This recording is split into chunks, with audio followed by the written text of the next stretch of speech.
Welcome. My name is Summer Spencer, and this is a training on hydrofluoric acid accidental release preparedness. In this training, I will cover general information about HF and MHF, a history of releases in torrents and elsewhere, what an accidental release looks like under average conditions, what an accidental release looks like under worst case conditions, the specific hazards of exposure to hydrofluoric acid, and how to best respond to an accidental release. In order to understand how best to respond to a release, we must first be able to answer the question, what is MHF? MHF, or modified hydrofluoric acid, is a slightly diluted version of HF, or hydrofluoric acid.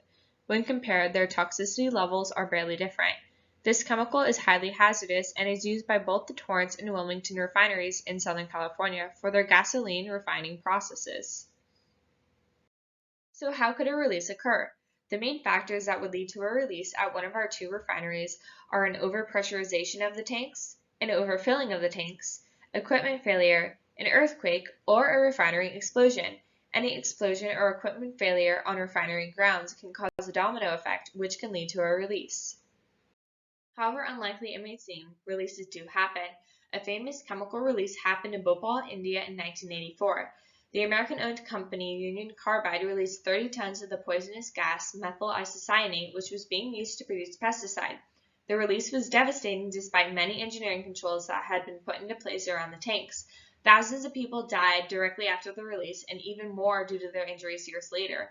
Although HF is an entirely different chemical, this release highlights the ugly reality that releases can happen regardless of the measures taken to mitigate them. As a resident in the community, it is prudent to be prepared to respond to any possible chemical releases, no matter how safe the refineries have made their equipment. On February 18, 2015, the Torrance refinery had a near-miss event. The refinery had an explosion which sent an 80,000-pound piece of equipment flying. The equipment landed a few feet away from the tank which houses MHF. If it had flown just a few more feet, we would have had a deadly release. Next, we have the 1988 Torrance refinery release. Luckily, there was relatively little HF released, and it did not occur at worst-case conditions. This is a good example of how release scenarios can change. We should be preparing for a worst-case release, but it is important to acknowledge that any range of scenarios could occur. This table outlines the various concentrations at various distances from the refinery which could be expected if a release of all the MHF in one of the two MHF tanks occurred in average weather conditions instead of worst-case conditions. As you can see, these numbers are higher than the 1988 release and represent another possible scenario that could occur if the refinery were to have a release. These circles represent what a worst-case release scenario would look like at the Torrance refinery. In order to understand what each circle means, we must first learn some definitions. First, we will define the Emergency Response Planning Guidelines, ERPGs for short. These definitions correspond to the different color circles in the map, where ERPG 1 is yellow, ERPG 2 is orange, and ERPG 3 is red. These definitions were carefully crafted by the EPA, so I will read them each from the tables and explain them all afterwards with the maps. ERPG 1 is defined as the maximum concentration in the air below which nearly all individuals could be exposed for up to 1 hour without experiencing other than mild transient adverse health effects or perceiving a clearly defined objectionable odor. The concentration of HF which applies to this definition is 2 parts per million. This means at the edge of the yellow circle, you can expect to begin experiencing mild health effects. In other words, it is a threshold concentration. At this point, if you were not sheltering in place, you would be breathing 2 parts per million hydrofluoric acid. Depending on the length of time you are inside the circle, you can expect to experience mild health effects. At this point, you would be breathing above 2 parts per million and below 20 parts per million. The closer you get to the center of the circle, the higher the concentration will be and the more severe your health effects will be.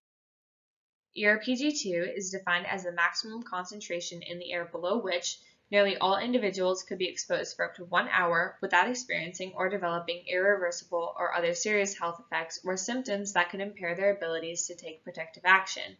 This is represented by the orange circle on the map. The concentration of HF which applies to this definition is 20 parts per million. This means at the edge of the orange circle, you can expect to begin experiencing severe irreversible health effects. In other words, it is the threshold concentration. At this point, if you were not sheltering in place, you would be breathing 20 parts per million hydrofluoric acid. Depending on the length of time you are inside the circle, you can expect to experience severe and irreversible health effects. At this point, you will be breathing between 20 parts per million and 50 parts per million. The closer you get to the center of the circle, the higher the concentration will be and the more severe your health effects will be. ERPG3 is defined as the maximum concentration in the air below which nearly all individuals could be exposed for up to 1 hour without experiencing or developing life-threatening health effects. This is represented by the largest red circle on the map. The concentration of HF which applies to this definition is 50 parts per million. This means at the edge of the red circle, you are at the threshold concentration. At this point, if you were not sheltering in place, you would be breathing 50 parts per million hydrofluoric acid. At this concentration, you can begin to expect more serious and perhaps irreversible injuries or even a fatality if exposed for a long enough duration. Depending on the length of time you are inside the circle, you can expect to experience severe, irreversible health effects and possibly death. At this point, you will be breathing more than 50 parts per million. The closer you get to the center of the circle, the higher the concentration will be, the more severe your health effects will be, and the more quickly fatal or serious injury can be inflicted. The smaller red circles inside the greater ERPG3 red circle represent the change in concentration at various points within ERPG3. The closer you get to the center of the circle, the more deadly the HF is. These concentrations can be used when planning which response and equipment is appropriate for a certain location. We will talk about this a bit more when we look at all of the values numerically. ERPGs and AEGLs vary slightly due to the fact that they are from different organizations and have different intended applications. Again, ERPG stands for Emergency Response Planning Guidelines. AEGL stands for Acute Exposure Guidelines. AEGL1 is defined as notable non-disabling discomfort and irritation. However, effects are transient and reversible upon cessation of the exposure. This is defined as 1 part per million, no matter the time exposed.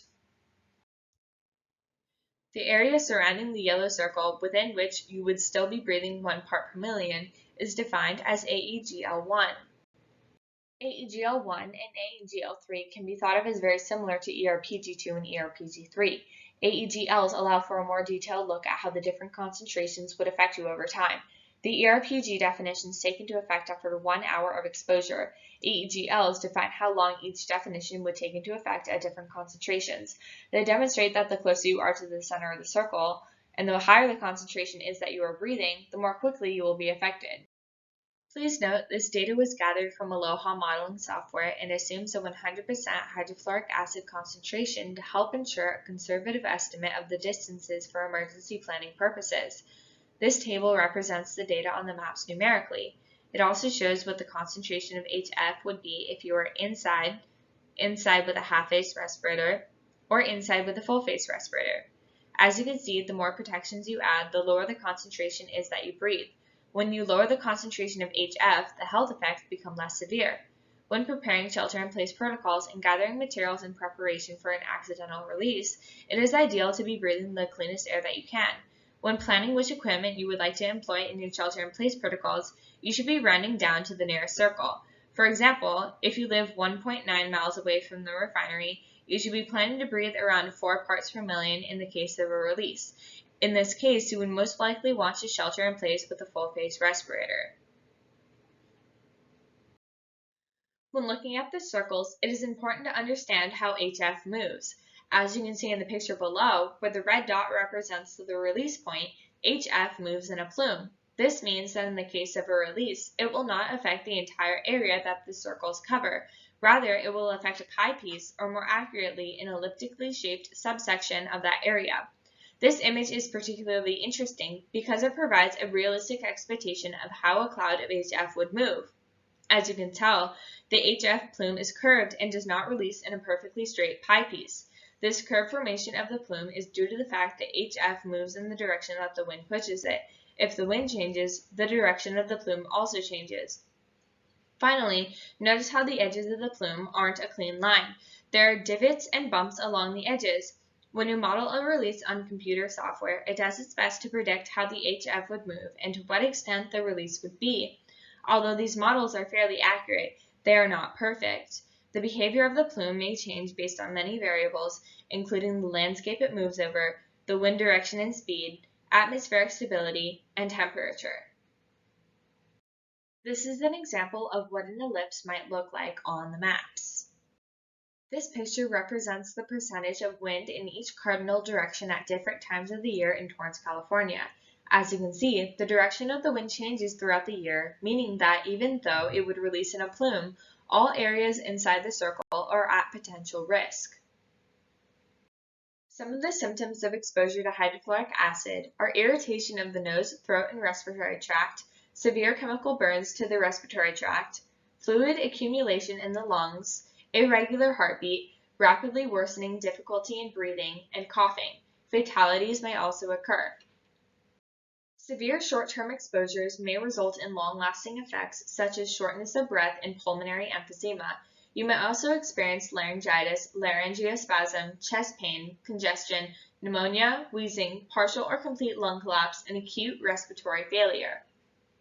Although the effects of HF vapors on the skin are not well documented, vapors could cause burns and may be absorbed through the skin, entering the bloodstream, reacting with calcium, and depleting calcium levels in the blood. This could lead to organ failure. HF vapor may cause irritation or severe irreversible burns to the eyes. It is important to note that this health effect may impact your ability to escape a plume. You may also experience body-wide chills, fever, and cyanosis. As you can see, it is important that you take the time to implement safety protocols within your business, home, or organization.